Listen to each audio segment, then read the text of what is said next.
Hi, this is Tiffany Ellis. I'm doing the Module 6 for Leadership at UNCW. Hi, thank you for coming in today. You're interviewing today for the nurse manager position at Oceanic Hospital. Thank you for having me. I'm very excited to be here. Excellent. Could you go ahead and tell me a little bit about yourself and why you feel you're qualified for this management role? Sure, I'd love to. I'm from Pennsylvania. I actually got my nursing license in Delaware. My husband was stationed at Dover Air Force Base, and I went to Wesley College for my first degree. I started off as my nursing career in a nursing home, and then when my husband got out of the military, we moved back to my home state of Pennsylvania.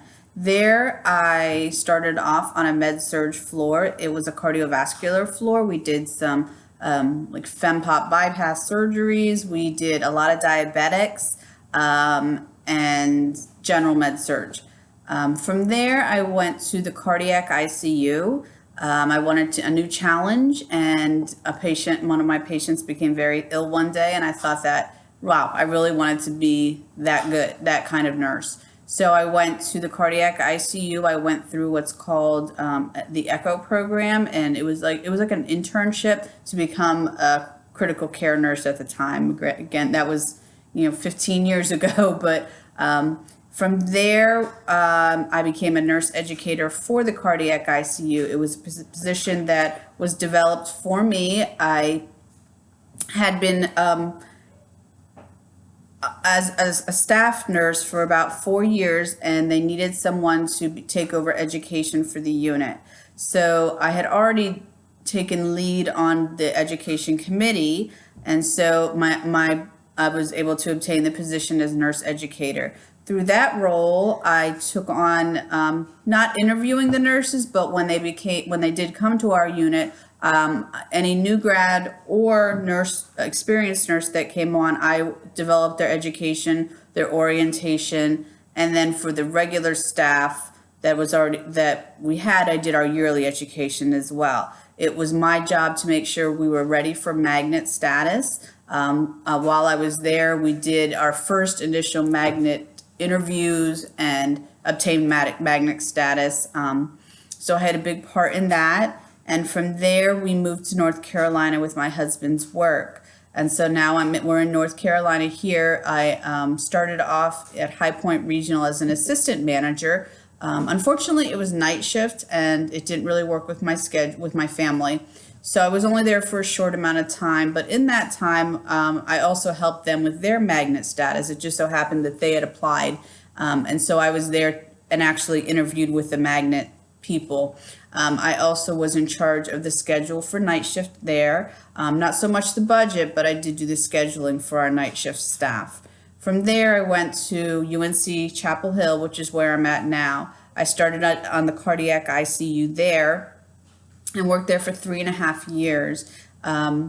We do balloon pumps, we did Arctic Sun, we do Impellas, the CVVH fake kidney machines, and then I actually got asked to do the rapid response role, which was a real honor for me because you didn't just get to be a rapid response nurse; you were actually asked.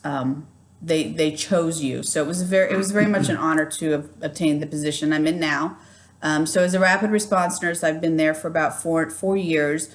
And I've recently obtained a promotion to CN3, and CN3 is basically the nurse educator for our unit. So although I still do staff, I also do our education as well. So it's my job to make sure any new interventions that we're utilizing are taught to our staff. I take care of the yearly validations. So each year, the units have to have skills met, and they have to define that they've known these skills. This year we're actually doing it a little differently. We're using the Donner-Wright model.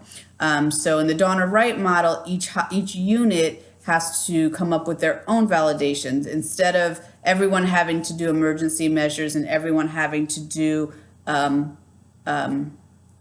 restraints, for my unit, we don't ever use restraints. Very rarely do we use it. So it's not a skill that we will use. So in the Donna Wright model, you use skills that are unit specific. So I had to develop the skills that we're going to be doing this year, which are emergency measures. So that's knowing the defibrillator, sepsis recognition, and using the bundle, which is a new program we're using in Epic for doctor ordering. We're going to be doing EKGs. What was the other ones? LVADs. So we have four definites, and then as the year goes on, we'll probably tack on a few more, but those are what we're starting with. So I had to develop the reasoning why those are important for us, and the methods that we're going to be able to use to get the validations done. So each validation requires 3 methods. So one can be like case studies, presentation, like using a PowerPoint and presenting to your staff, something educational. And then we can also do post-test, pre-tests are going to be one for one of our validations. So that's the role I'm in now, and I think I'm ready for the challenge of a nurse manager role, because I'm in school for my bachelor's right now. It's been a long time coming. I've been slowly working to it, but now I'm at UNCW and really working hard to get it done by next year, with the plan to continue straight on for my master's degree. Excellent. Thank you very much. I have my next question is about your leadership, and your style of leadership, and it's a 2-part question. So what is your style of leadership specifically?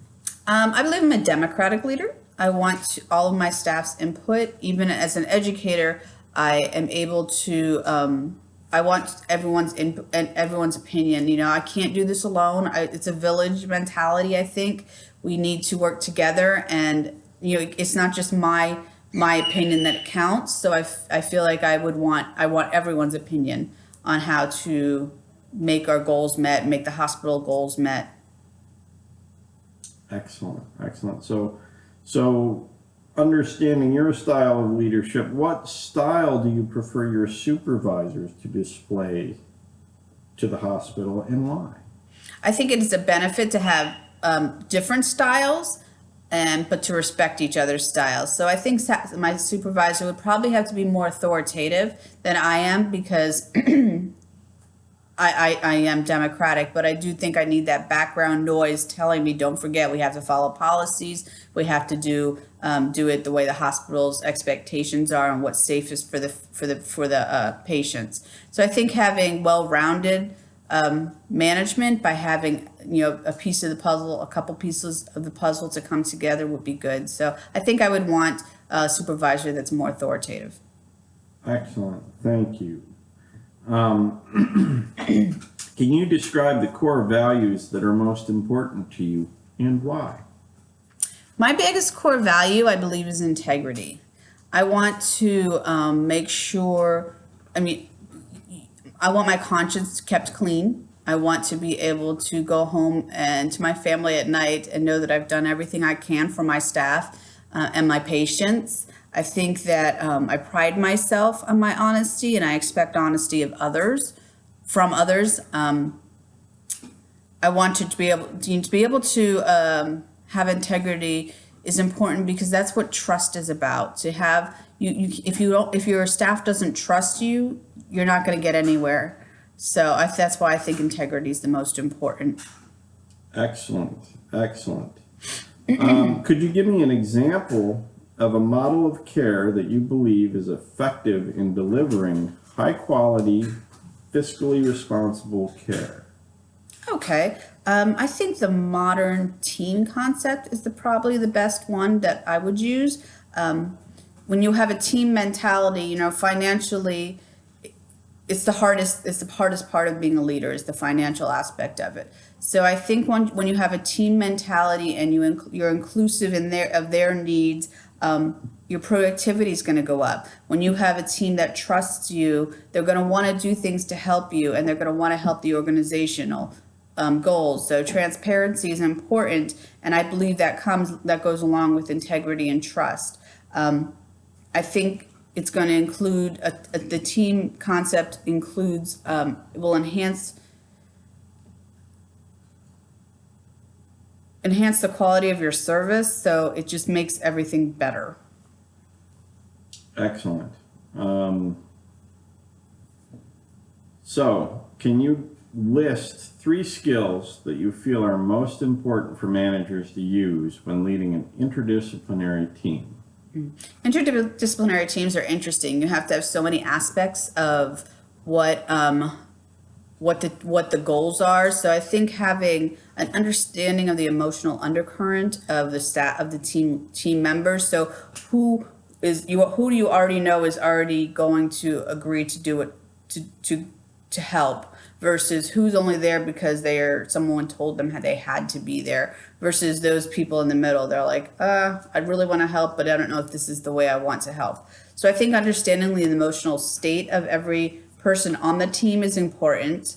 I think that knowing what the big picture is, what is the goal of the team or the meetings you're being held, how do they align with each person's personal goals, or what they think is the goals of the hospital. So I think knowing that what the total organizational goals, so you can dribble it down, is important. And I think knowing how to manage people is something that's important during a meeting. If you're that team leader, you need to be able to run the meeting in a respectful way that, you're respecting everyone's time. You're assigning appropriately and delegating as you need to. It's not an island by yourself. You need to be a village, and to have a committee getting together, even though you're the lead, that doesn't mean you have to do everything. So being able to manage people is important, so you can delegate to them and know that, again, back to integrity, they're going to trust you and you're going to trust them to be able to get that project done. Thank you for that. But going back to something you stated earlier, that this would be your first leadership role, I'm just curious, to what extent do you possess these skills? Of managing people? Yes. I believe that I've not actually managed someone. I've led people, and I think the difference is I didn't have authority with management. So to lead, I think it's harder to manage people than it is to lead people, but I've led a lot of people in all the different committees I've run and all the different educational sessions I've run. How can I learn to manage them? Is taking classes like Crucial Conversations. I've taken the STEPS program to learn how to have conversations that aren't always easy, or to learn about Yellow Belt too. I've also taken the Yellow Belt training, which and I'll be Purple Belt certified in a few weeks. So I'm very excited about that, and I know that's about quality improvement and how to manage systems. So I think managing people, although it's the most difficult, is the most exciting and fun thing that I can think to do next in my career, since I do have my leadership skills down. Excellent. Thank you for that. So this is kind of a tougher question. Let me ask you this. What management skills with your background do you feel you're lacking? I don't know budgets well. It's not something I've ever had to do on my own. I've always been a sidebar to it. So I think learning the budget and how to budget, and how, I've done it at home with my family, but not in a work professional environment. So I think I can handle it. I just need some resources, and I need maybe some mentoring to make sure I'm getting it done well. I do know that it's a skill I lack, as well as paperwork. I don't know anything about. I don't do well with paperwork. I do tend to procrastinate it, but I know that in my head, so it's something I'm definitely working on, even in my role now. But back to the budget, I think that's probably going to be the biggest challenge for me. But knowing that there's resources out there is going to be very helpful for me. Well, I was going to say that's going to be my follow-on question. What would be your plan to develop these skills? I think having either assigned mentors or mentors that of my choosing, networking with other managers, there's a college down the road that has some good classes that you can actually take. And I know at the hospital I work now, every other Friday they have 4-hour classes for the managers on budget because it changes so often and there's always updates and always new things going on. So my plan would be to make sure I get to all the educational opportunities I can, making sure I study it, making sure I know my budget, and having a mentor and resources to help me through those situations. Excellent, excellent. So that you kind of gave us a good segue to the next question I have for us. In what ways are planning and budgeting related? So planning and budgeting are related is because you have to have a plan to make a budget. However, in saying that, you need a budget to make a plan. So when you go to make your budget, or you go to make your plans for the next year, you have to know what your director's budgets are and what your constrictions are. I think going in the past and looking into the past to seeing where your budget has been, and of course, staffing is going to be your biggest budget. So that's where you need to spend the most money, and making sure that I have enough money for that. And then also having, knowing where we have shortcomings, where we need new equipment, knowing that, we need positions filled. And if we don't have those positions filled, we're going to have extra money for overtime. So they go hand in hand. You can't have one without the other. Excellent, excellent. So what factors would you personally consider when planning the budget? I would consider my staff, any extra educational opportunities that are planned for my staff. I need to know how many openings I have, that if I'm going to need to use critical staffing or the float pool. I need to know what equipment's good, bad, needs to be replaced. I need to look back into the past and see where our budget has been and where it's going, have goals, and have maybe 3 goals to meet by the end of the year as to how I'm going to do the budget, or to plan ahead too. So this year's budget's here, but I need to know where the budget's going to be, or what I'm going to need in the next 2 or 3 years, so I can either slowly work that way if it's, say, new beds, and how many beds can I buy this year, just planning ahead. Excellent, excellent. So let's assume that you were the person hired into this position and that the budget process has already been completed by the previous manager. And you notice that the budget does not include enough money to cover staffing expenses for 3 months of the fiscal year. What steps would you take? That's a good question. It's a kind of scary question too. I think the first step I would take would be to make sure it's right. Make sure there's something not missing or something I'm not seeing. If the person who did the budget is still in hospital or in that setting, I would talk to them about it, what their thoughts are, why they did it that way. I would make my director aware of it, so he could help me through that process. I would probably think about what needs to be deleted from my budget so I can make up some of that money. And I think the most important thing is, learning from my mistakes, or learning from the mistakes in the past, and planning ahead next year, making sure what happened this year does not happen again next year. I don't, at that point, I don't know if there's anything you can do about it, since the budget's already is in place, but I think that we can plan ahead for how to make sure it doesn't happen next year. I don't think a director would. You have to have staff. Either way, you have to have staff. So I think that the expectation of my director, I would ask that person what their expectation is for next year. But I think one of the goals I would have is to make sure next year's is planned differently, so I know I haven't missed those 3 steps. I would use my mentors to help make decisions, or to help guide me in the decision process, or why this is like this and why it happened this way, and that there's not enough staffing money available. Excellent. Thank you for that. So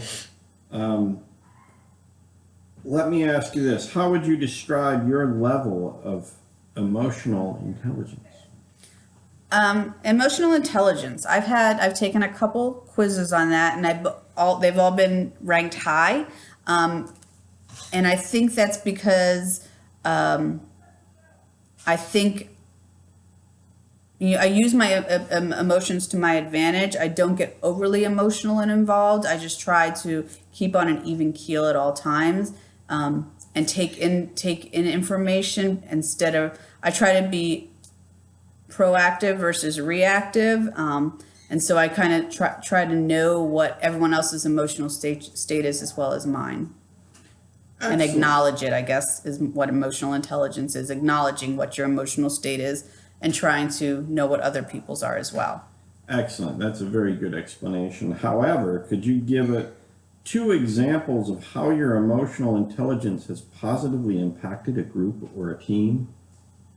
So I think most recently we've developed what's called the Muse score. I'm sure you've heard of it. It's a tool that's used around the country to identify patients that are deteriorating on the med-surg floor, which they're finding that that patients are sick 8 to 10 hours before they actually have a crucial event.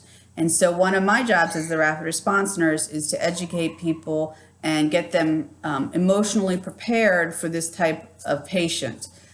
So the Muse score we started develop in our hospital, we piloted about 3 years ago, and each hospital uses it differently, but ours involved a set criteria, and so we had to educate not only the nurses but the doctors as well about what the Muse is.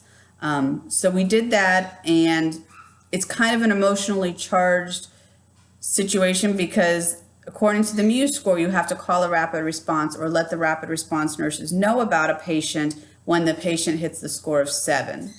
Well, one thing we didn't consider when we did this was the doctor portion of it. You know, we drilled into the nurse's head that something's wrong with your patient when your score hits 7, but we never actually thought about the doctor's point of view.